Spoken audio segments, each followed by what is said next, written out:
The four great bodhisattva vows. Sentient beings are numberless. We vow to help them all. Delusions are countless. We vow to see through them all. Opportunities to awaken are infinite. We vow to embrace them all. The Buddha way is endless. We vow to embody it.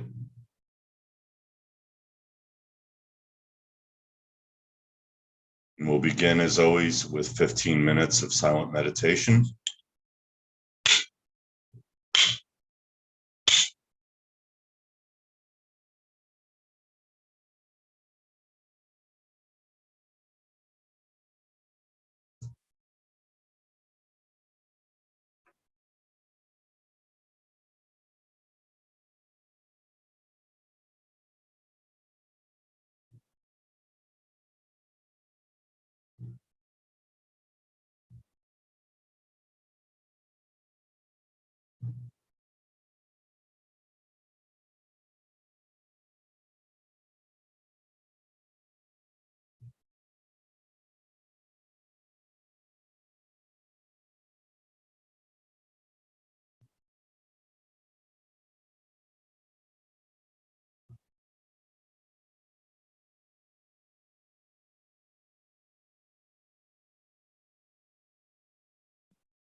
Good evening, everyone.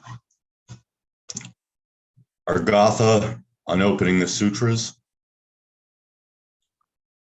This Dharma, incomparably profound and minutely subtle, is rarely encountered, even in hundreds of thousands of millions of ages. Now we see it, hear it, hold and maintain it. May we completely realize the true mind of all Buddhas.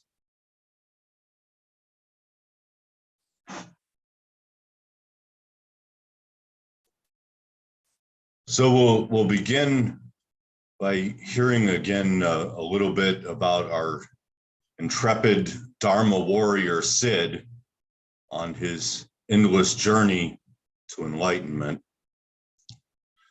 Sid is wandering around and has been fortunate enough that one of his devotees has gifted him a large bag of crunchy granola. So Sid is on his Dharma walk and he's clutching this sack of granola, and he's thinking it's very difficult to carry this bag with him like this. It's kind of cumbersome, but he doesn't want to get rid of it. He needs it. So as he's walking, he's meditating, and he's keeping his mind open to see things, to have ideas, and he sees a 2x4 laying alongside the road, and there's some nails kind of sticking up in the ends, and he thinks, that might just work. So he attaches the bag to one end of the 2x4, kind of latching it onto a nail, and kind of holds it over his shoulder and balances it.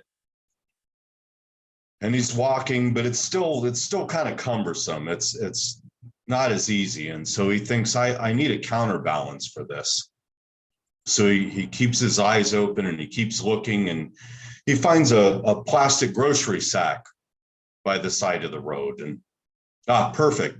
So he takes his 2x4 and he attaches the grocery sack on the other end, and he scoops up a bunch of gravel and rocks and stuff from the side of the road, and he kind of gets a counterbalance. And now he's got this 2x4 across his shoulders like a yoke.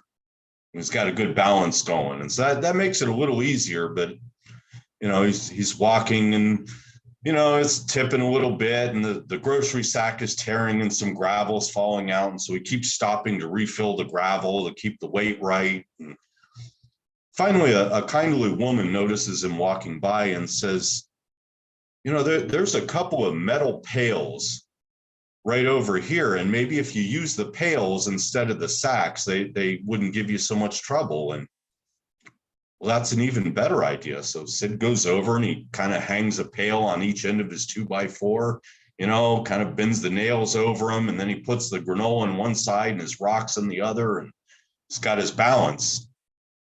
It's good. It's getting a little heavier, but it's good, It's rubbing his back of his neck a little bit, but he's walking along, and he sees a little statue of the Buddha, a little clay statue, and he thinks, oh, that's perfect. I need that. So he's trying to figure why I have these pails, and there's more room in them than just the granola and the rocks. And he doesn't really want to put the clay statue over with the rocks, so he puts it over on the side of the granola so it won't get damaged. But then he needs some more rocks on the other side.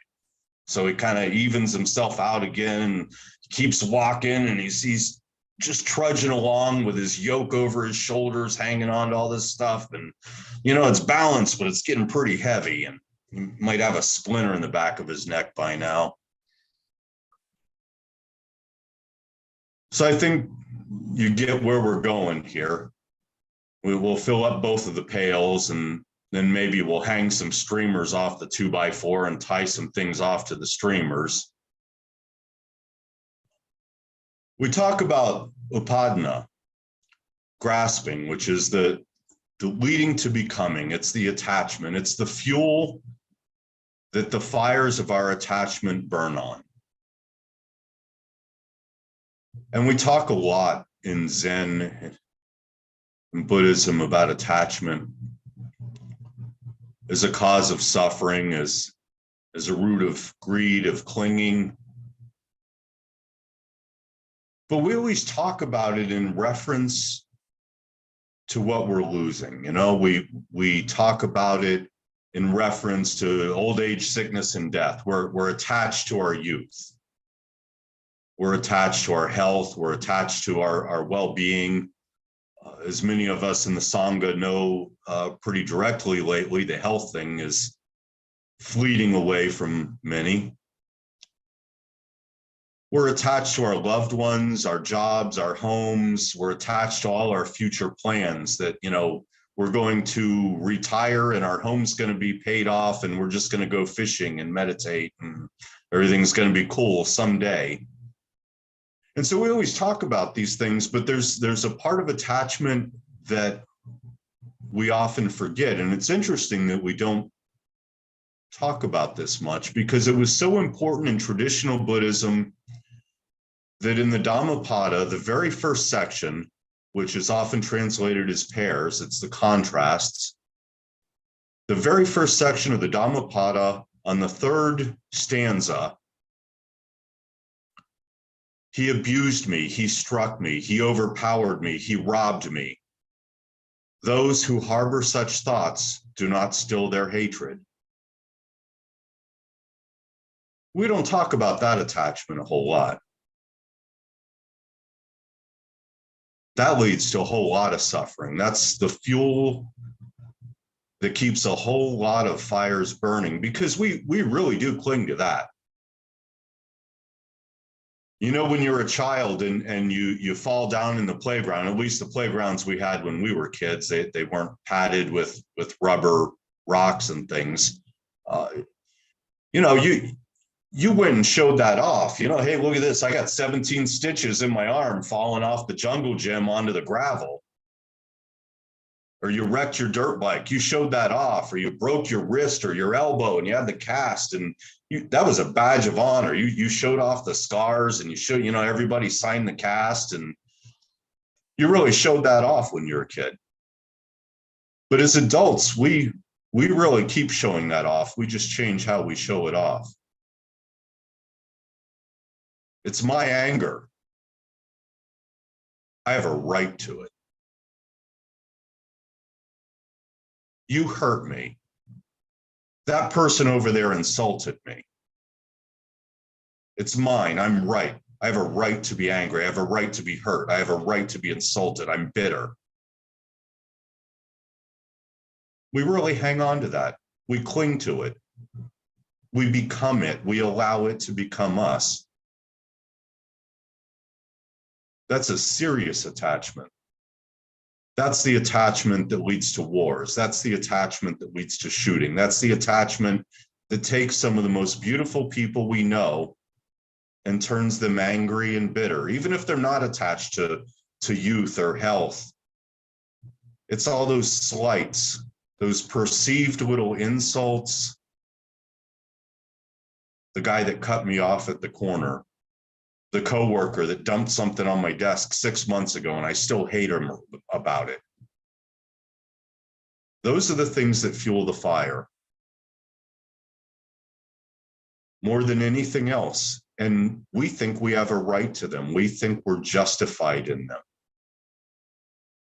I wear my suffering as a badge of honor. And it's funny because this is talked about in a lot of other traditions. I think about in the Bible when Jesus talks about going out to face the world when you're fasting. And he says, don't cover yourself in sackcloth and ashes, but wash your face and go out smiling. If what you're doing is say, hey, look at me, look at how profoundly I'm suffering, you're attached to it. You're clinging to it. You're not letting it go. So what do we say to that attachment? What do we say? And a lot of times it's perceived. It may not even be intentional. I love that old story. You know, you're in a canoe and you're out in the water and you're all zoned out and another boat bumps into you and you get really angry and you start yelling, and then you realize the other boat's empty and it just drifted into you. Well, who's there to be angry at? So what do we do with that? What do we do with that attachment? Well, we take our friend Sid and we say, you know what? Why don't you set down that yoke for a minute and take all of those rocks and pile them along the side of the road in the biggest stupa you can make with whatever you've been carrying around with you. And lean that yoke up against the side of it and set that beautiful statue of Buddha on top of it and bow to it and walk on down the road and leave it there. And then we go to verse 4 of Pairs. He abused me, he struck me, he overpowered me, he robbed me. Those who do not harbor such thoughts still their hatred.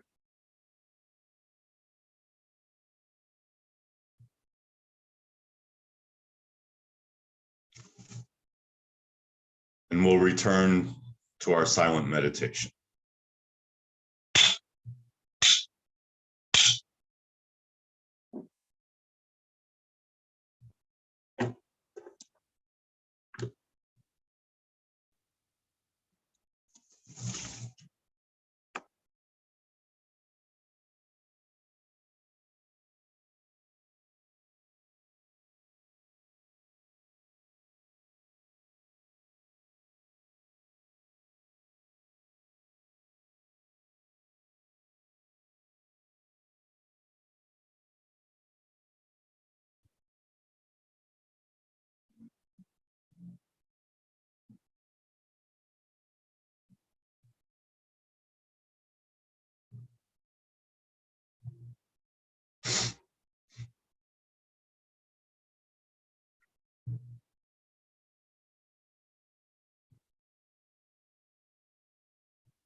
And we'll chant the Heart Sutra.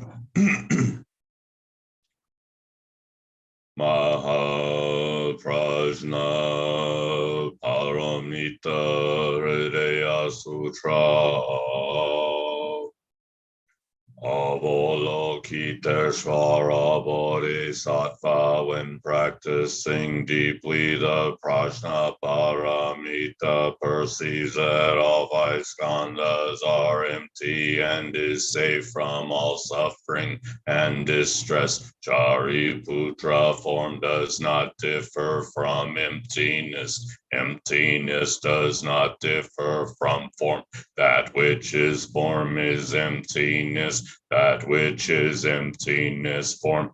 The same is true of feelings, perceptions, impulses, consciousness. Shariputra, all dharmas are marked with emptiness. They do not appear or disappear, are not tainted or pure, do not increase or decrease. Therefore, in emptiness, no form, no feelings, perceptions, impulses, consciousness, no eyes, no ears, no nose, no tongue, no body, no mind, no color, no sound, no smell, no taste, no touch, no object of mind, no realm of eyes, and so forth, till no realm of mind consciousness, no ignorance, and also no extinction of it, and so forth, until no old age and death, and also no extinction of them, no suffering, no origination, no stopping,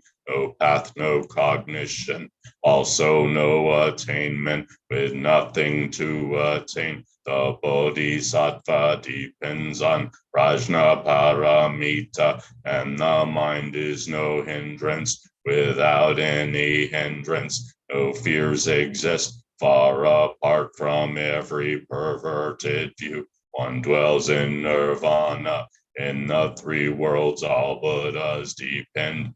Prajna Paramita and attain Anuttara Samyak Sambodhi. Therefore, know that Prajna Paramita is the great transcendent mantra, is the great bright mantra, is the utmost mantra, is the supreme mantra, which is able to relieve all suffering and is true, not false. So proclaim Prajna Paramita mantra. Proclaim the mantra which says, Gate Gate Parasamgate Bodhisvaha. Gate Gate Parasamgate Bodhisvaha. Gate Gate Parasamgate Bodhisvaha.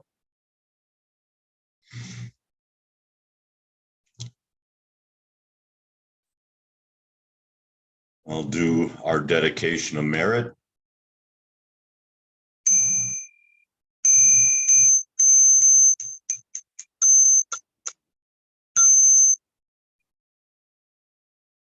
All sentient beings are one seamless body and pass quickly from birth to death. We remember those who cared for us and are gone, those who are ill, those who are at war, who are hungry and who are in pain.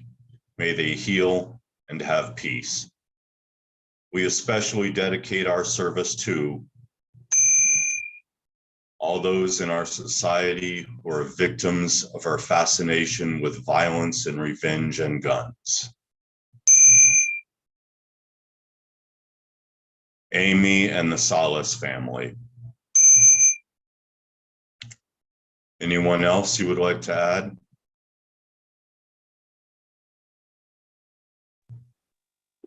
I would like to add two. One for my comrade Cooper, who died in Ukraine, and another one to all the victims who suffered on the anniversary of the MOVE bombing in Philadelphia. Thank you. Dedicate to Joanne and Bailey Sheridan, and also to all of those that have died since the beginning of the year, especially senselessly due to mass shootings.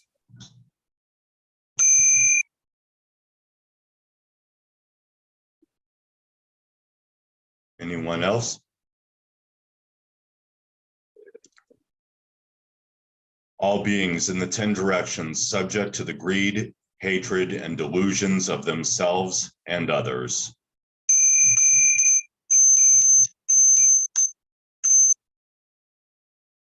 All Buddhas throughout space and time, all honored ones, Bodhisattva, Mahasattvas, wisdom beyond wisdom, Maha Prajna Paramita.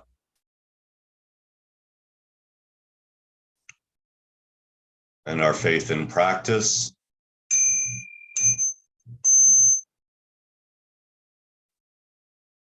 I will never retreat and will be firm in my mind in this correct Dharma. I will escape from the samsaric cycle of birth and death and definitely will see my original face. I will be sure to inherit the life of insight of the Buddha and save all sentient beings. Infinite realms of light and dark convey the Buddha mind. Birds and trees and stars and we ourselves come forth in perfect harmony. We practice and recite this for all beings. And grateful thanks to our many guides along the way.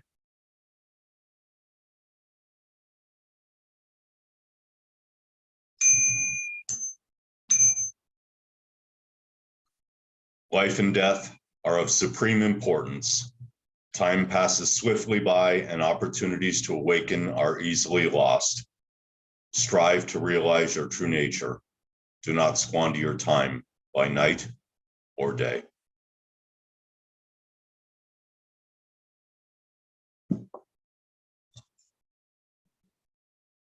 And I thank you all for joining us.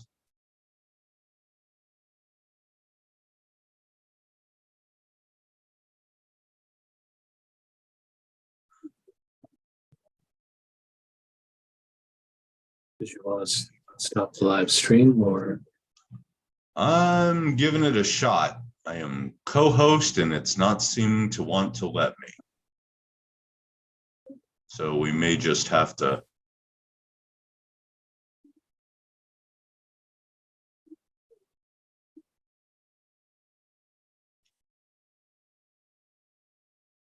Yep, it's not letting me make an adjustment. So we may have to end this.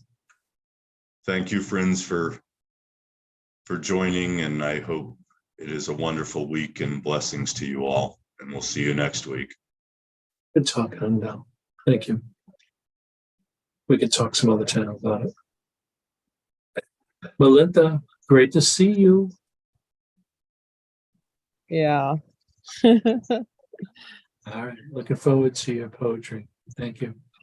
Thank you.